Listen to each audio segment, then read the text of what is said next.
Yes, Kenya. Tamu sana, yes. Shortly after Raila Odinga moved to the Supreme Court to challenge William Ruto's election, Rigathi Gachagua was quoted as saying this: "If it were not for Raila Odinga, who went to the Supreme Court to nullify our win, we would have lowered maize flour prices." Rigathi Gachagua, 25th August 2022.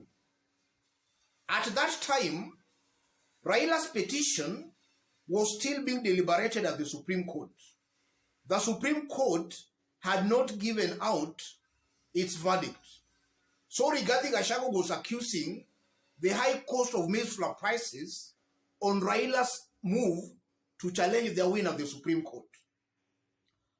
And then after the Supreme Court gave its verdict and they were sworn in, Rigathi Gachagua told Kenyans to give them only 3 months and things will stabilize.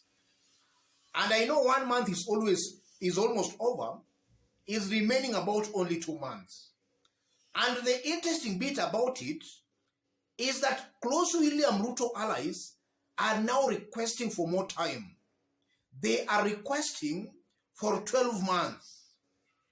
Gladys Boss Sholei, a very close William Ruto ally, was at an interview today at KTN, and she was quoted as saying this: "Be patient.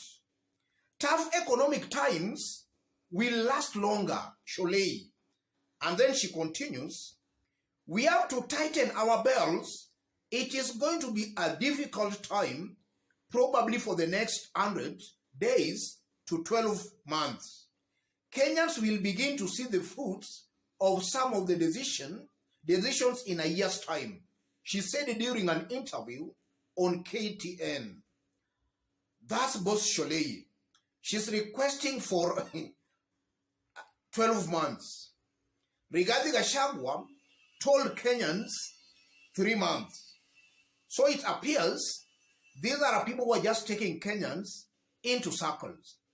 And then another very close William Ruto ally, Belgut Member of Parliament, also made these remarks today. Similar sentiments were echoed by Belgut MP Nelson Koech, who said the new regime's performance will be felt after the cabinet is fully constituted. The hustlers will have to wait a little bit longer to feel the impact, he said on Tuesday. Nelson Koech is bringing a very interesting dynamic to it. For him, he is now using cabinet composition, or rather the cabinet, as an excuse to explain why William Ruto is not delivering on his promises to Kenyans. Yes. So you can see clearly that Ruto's team are taking Kenyans in circles. When they were campaigning to be elected, they were accusing Uhuru Kenyatta and the Azimio team for the high cost of living. William Ruto, some few weeks ago, was actually also captured live on camera, saying the high cost we are experiencing in Kenya is as a result of the Russia-Ukraine war. But when he was campaigning, he was chiding all that. He was saying that was not the cause of high cost of living in Kenya. In this video, I want us to dig deep into this story to see exactly what this means politically and what most likely will happen after those 12 months they are now calling for, and what now Kenyans should and must now do. If you are watching us for the very first time, subscribe, give this video a like. Thank you. God bless you. God bless Kenya. Yes. It's now very clear William Ruto will not be able to fulfill on the promises he gave to Kenyans. He won't be able to deliver on his promises after the 100 days he promised. That's coming out very clearly. And then secondly, it's also now very clear that William Ruto's government does not have a formula, and they just don't know on how to contain the high cost of living. And that's why you are now seeing them taking Kenyans in circles. One person saying this, the other person saying completely a different thing. They don't know on how to contain the high cost of living. That's also coming out very, very clearly. And the interesting bit about it is that William Ruto and Rigathi Gachagua, when they were campaigning to be elected, they were telling Kenyans, and they were very clear about it, that immediately they were to be sworn in as the president and the deputy, they were going to bring the cost of living down. What did William Ruto do? Immediately was sworn in as the president, he deliberately increased the high cost of living by removing subsidies on fuel and on unga.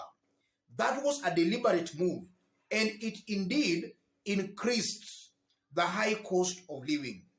So William Ruto has not lived up to his promises to Kenyans. He has actually let Kenyans down by not doing as he did promise. And also, if you look at William Ruto and his team, I've also seen some of William Ruto's allies. In fact, Nelson Koech, this Belgut member of parliament, he was trying to say that William Ruto has kept some of the promises, like appointing judges to the Court of Appeal, and also making sure he creates the office of a chief prime minister. If you look at those sentiments by Nelson Koech, a William Ruto ally, it just exposes that the political naivety and the ignorance, how these people are taking Kenyans. They have got a very low opinions of Kenyans. We know that a common man, the poor man, can hardly get justice in the courts. The courts are skewed to a point for a poor man, for a hustler, to get justice in the courts is always impossible. So the Court of Appeal judges, William Ruto appointed or whichever, those are just meant to benefit the dynasties, to make the dynasties sit on the poor masses. Those judges are not going to benefit the poor. Yes. And then on the appointment of the creation of the chief cabinet secretary, that's also just a dynasty. In fact, that's just adding more positions. While when William Ruto was campaigning, he was asking Kenyans, ni uchumi ama ni katiba? Vio ama ni uchumi? What William Ruto has actually done is the katiba. He was asking Kenyans. On the aspect of uchumi, he has completely failed it. He has failed Kenyans. It's coming out very clearly, ladies and gentlemen. And now the 12 months, they are also asking that, and they are saying that after 12 months, things will stabilize. I can say it authoritatively here that even after those 12 months, they will be requesting one more year. That give us now 2 years. And I'm seeing a situation where in their 5th year in government, they'll be requesting, or rather they will be telling Kenyans to re-elect them, to make sure now that now they fulfill on the promises. I'm seeing that, yes. In their 5th year, they shall have done completely nothing, so they will be telling Kenyans to re-elect them so that they can deliver on the promises they made. And in my honest opinion, this is a government that has completely failed. This is a government that does not have any formula. It does not know on how to lower the cost of living. And in the coming days, life is going to be hard and harder for the ordinary hustler, for the common man. And this is why I still maintain that William Ruto's government is most likely going to pass out as the most unpopular government since independence. And the reason is simple. They promised heaven. They promised what they cannot deliver. They promised what they cannot deliver. And even the things they have promised, they have not even delivered 10% of the things they promised.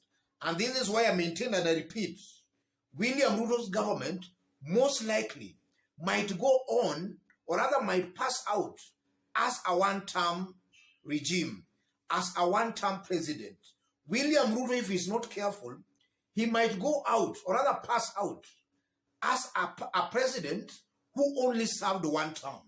If this trend continues, this is a serious issue. And William Ruto and his team should not assume that now they have the control.